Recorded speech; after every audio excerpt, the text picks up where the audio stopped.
Halo, perkenalkan, nama saya Robert Gunawan. Di Stockbit, username saya adalah Robert Gunawan Keren. Ya, mungkin teman-teman sekalian sudah sering melihat saya di stream ITMG. Di luar bursa saham, saya adalah pedagang sembako.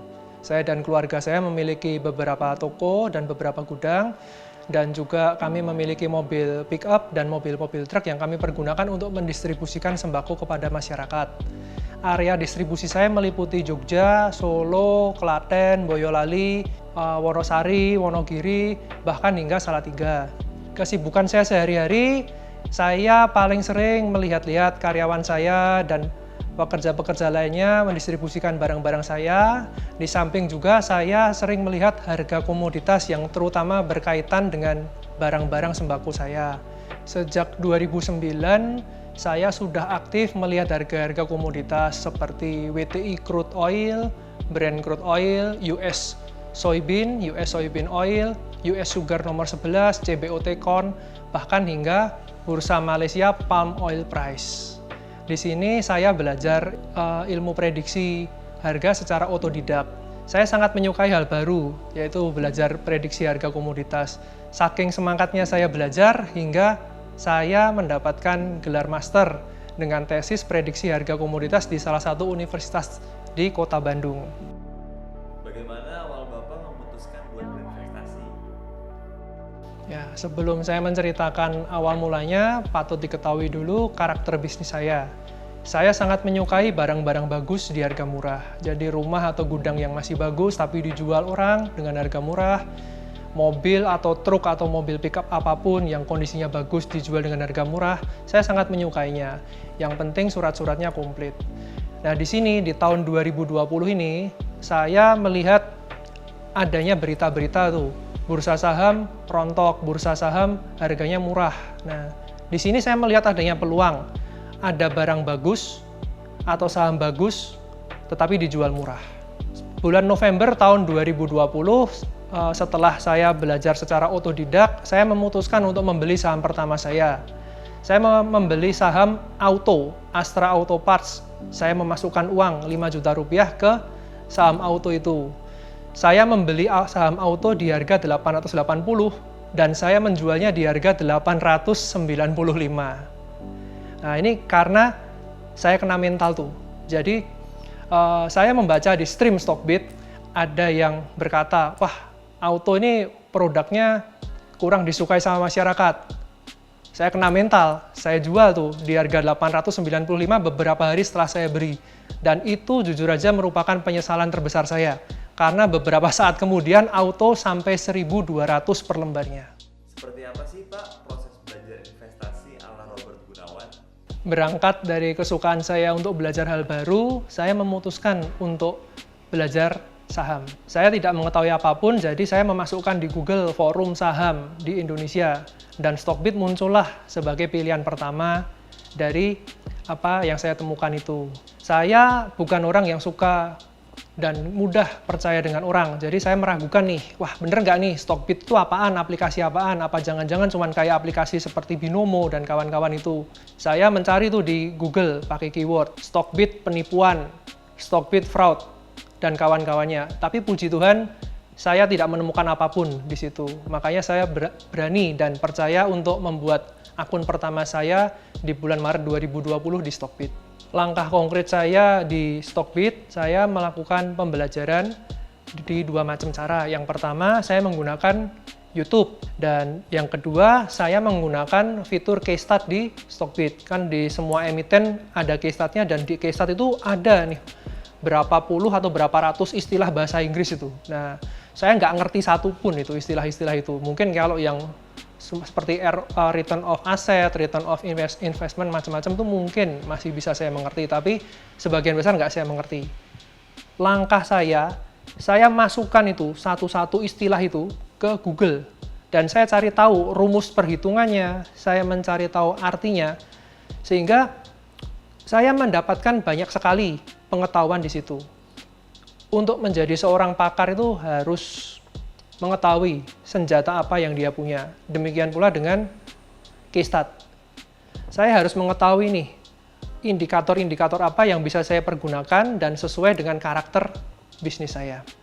Metode apa saja yang dipakai untuk berinvestasi? Sejak awal saya masuk di bursa saham, saya memutuskan untuk menjadi seorang investor. Karena di kehidupan nyata saya saya adalah seorang trader sembako. Jadi kalau sekarang jadi trader saham lagi, nanti saya kecapekan karena ya aktivitasnya sibuk. Untuk pemilihan antara fundamental dan technical analysis, jujur aja saya lebih banyak menggunakan fundamental analysis. Saya juga menggunakan sedikit technical analysis untuk menganalisa titik masuk dan kemungkinan nanti titik keluar atau trennya berada di seperti apa. Fundamental analysis menurut saya sangat penting karena dengan memiliki fondasi yang kuat atau memiliki keyakinan yang kuat atau penilaian yang kuat terhadap suatu perusahaan, maka kita tidak akan goyah jika diguncang oleh price action. Di Stockbit ada 3 fitur yang saya sangat suka. Yang pertama, case start. Yang kedua, ada funda chart. Yang ketiga, ada Chartbit.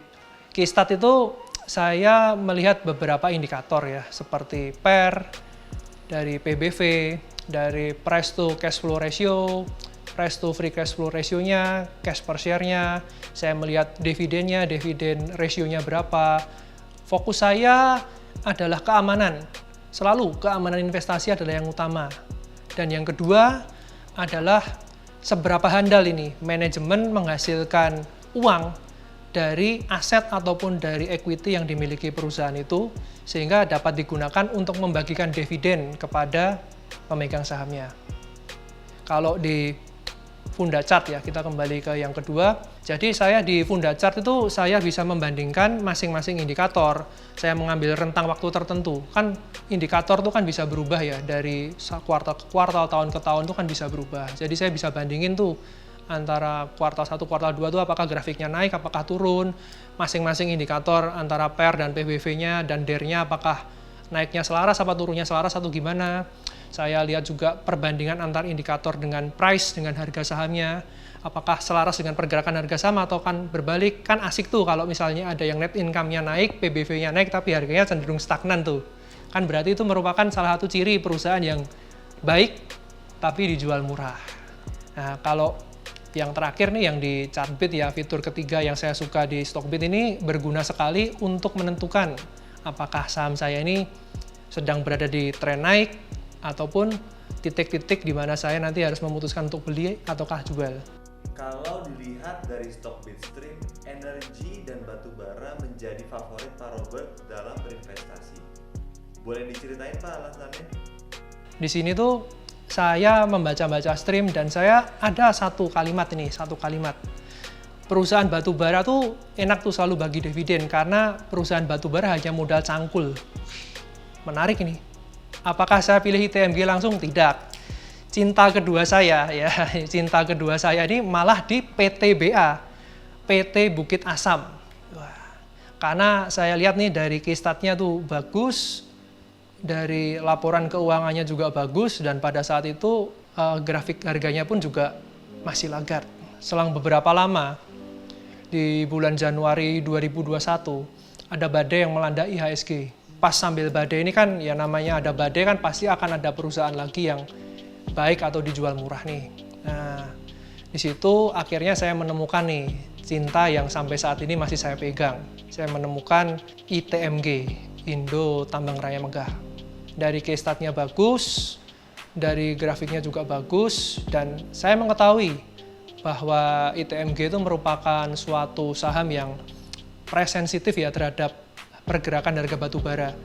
Pada saat itu tuh saya melihat pada saat harga batu bara tuh 120 ke 150 tuh harga ITMG itu ya cuman segitu-segitu aja, cuman di sekitaran 15.000, 13.000-an. Saya melihat adanya gap yang cukup besar nih di sini. Nah, saya bandingkan tuh grafiknya antara grafik harga batu bara saya pakai Newcastle Coal dengan grafik harga saham ITMG. Saya melihat potensi itu laggard yang cukup besar. Di sini saya menyadari bahwa ini perusahaan adalah perusahaan yang baik karena dari case start-nya, dari laporan keuangan baik, tetapi dijual dengan harga yang murah atau dalam artian saham salah harga. Saya memutuskan all in itu sebenarnya cukup simpel. Jadi saya melihat adanya harga batu bara yang cukup tinggi tapi tidak diapresiasi. Dan saya melihat kalau batu bara tuh hanya berada di sekitaran 100 gitu tuh sebenarnya masih untung perusahaan ini. Jadi apalagi kalau di harga 150, makanya wah ini cukup nih, aman ini untuk masuk. Apalagi ditambah ITMG tidak pernah absen untuk membagi dividen kepada shareholdernya, bahkan sampai 2 kali setahun diberikan interim, diberikan final. Wah, kan menarik banget tuh. Sambil menyelam minum air. Makanya saya berani untuk melakukan all in di ITMG. Menurut Pak Robert, seperti apa prediksi harga batu bara ke depan? Ke depan, prediksi harga batu bara ke depan ini memang suatu hal yang menurut saya agak sulit ya. Karena batu bara tuh sekarang berada di area yang menurut saya namanya uncharted area. Harga $100, $130 tuh perusahaan batu bara udah cuan gede tuh. Apalagi kalau seandainya batu bara turun ke 200 pun ya udah, perusahaan masih untung kok. Jadi menurut saya masih sangat-sangat aman kalau bagi saya pribadi untuk tetap berada di saham ini. Menurut saya sebagai investor batu bara ya kita harus peka lah terhadap isu-isu di dunia internasional. Isu yang paling hangat kan sekarang sedang perang antara Rusia dan Ukraina. Terus ada kebijakan-kebijakan Cina yang untuk mengontrol harga komoditas khususnya batu bara, dan juga krisis energi yang sedang melanda benua Eropa. Patut dicermati bagi semua investor ya, isu-isu internasional ini akan berpengaruh terhadap harga batu bara dan khususnya juga berpengaruh terhadap laba emiten-emiten batu bara pada umumnya. Kalau saya sih sebenarnya cukup simple ya. Ya kalau saat ini sih saya berpikir ya udah let my profit fill my brankas. Jadi biarkan aja tuh profitnya memenuhi brankas saya. Wong saya sudah punya average-nya rendah kok. Kira-kira ada pesan nggak Pak buat stockpicker yang menonton? Ya, saya akan memberikan pesan atau sedikit wejangan lah yang mungkin sudah sering dibaca di stream ITMG. Kalau masih yakin, hold. Kalau sudah nggak yakin, buang kiri aja. Kalau yakin masih murah, HK. Kelar, no ribet, no drama. Sekian.